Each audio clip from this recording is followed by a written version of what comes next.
A'udzubillahi minasyaitonirrajim. Bareng-bareng semua.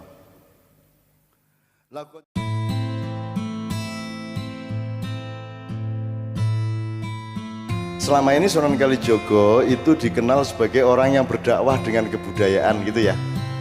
Itu cuman 15% dari tugas beliau. Tugas utama beliau itu justru adalah ikut menata peralihan-peralihan keadaan di dalam negara.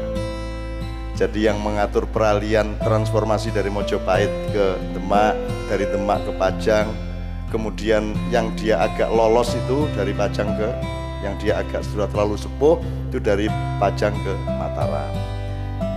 Jadi kalau memang Sunan Kalijogo harus ada sekarang, harap diketahui bahwa Sunan Kalijogo peran utamanya itu adalah peran penataan politik.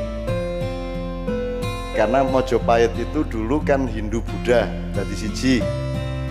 Terus mergono lumpur di daerah Mojokerto, daerah di desa Canggu sumbernya, ekonomi Mojopahit hancur, maka Sunan Kalijogo disuruh oleh Wali Songo yang lain untuk menyiapkan transformasi perpindahan Bedol Negoro dari Trowulan ke Gelagahwangi. Gelagahwangi itu daerah Demak sekarang.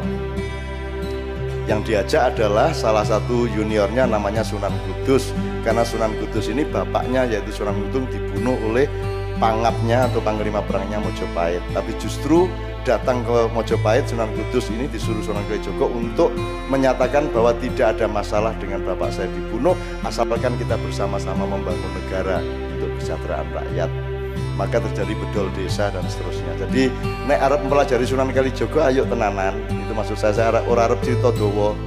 Yang harus Anda perhatikan ketika keraton melansing mushaf keraton ya 2 tahun yang lalu apa setahun yang lalu?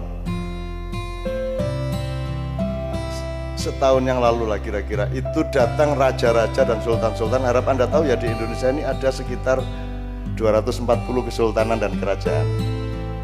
Masih banyak loh mas ya. Dan ada yang dihimpun oleh Keraton Solo, ada yang dihimpun oleh Keraton Jogja. Waktu itu yang dihimpun Keraton Jogja berkumpul di sana, dan karena saya sama Kiai Kanjeng harus ada di acara itu, saya nekat menyatakan sambil mushaf keraton ini diresmikan, kita menyatakan bahwa mulai malam hari ini tidak ada lagi hubungan antara keraton-keraton Jawa dengan Nyai Roro Kidul. Tak delok Kanjeng ngarsa dalem piye kira-kira reaksi ini. Jebul ora apa-apa deh, asik nah. Berarti pernyataan Panembahan wis bener iki. Loh, kok Sunan Kali kok Nyai Roro Kidul apa sik to? Kowe aja nesu sik, kowe aja ngenyek sik. Jadi dari Hindu Buddha kekuasaan politik beralih ke Wali Songo. Jadi dari setting Hindu Buddha beralih ke setting Islam. Wali Songo ini berlangsung sampai Pajang. Setelah dari Pajang pindah menjadi Mataram, Wali Songo tidak dipakai lagi, ganti spiritualitas Nyai Roro Kidul. Dan Raja Jawa Solo Jogja sejak zaman Panembahan Senopati sampai sekarang itu masih terkait dengan Nyai Roro Kidul. Ini kita harus serius mas. 2014 ini kalau terjadi biasa-biasa saja seperti kemarin terus tidak ada perubahan apa-apa, mesake anakmu, mesake adik-adikmu sok-sok, harus ada perubahan yang mendasar. Tidak bisa diteruskan seperti ini. Meskipun keadaan kayak apapun di Indonesia, asal komunitas-komunitas dan jamaah-jamaah masjid tetap stabil kayak ini, maka sesungguhnya kedepannya juga tetap tidak ada masalah. Terserah mau Diknas merubah kurikulum 10 kali lagi monggo, sing penting ada komunitas masjid di mana anak-anak kita terdidik juga di masjid untuk dekat dengan Al-Quran, dekat dengan Allah dan Rasulullah.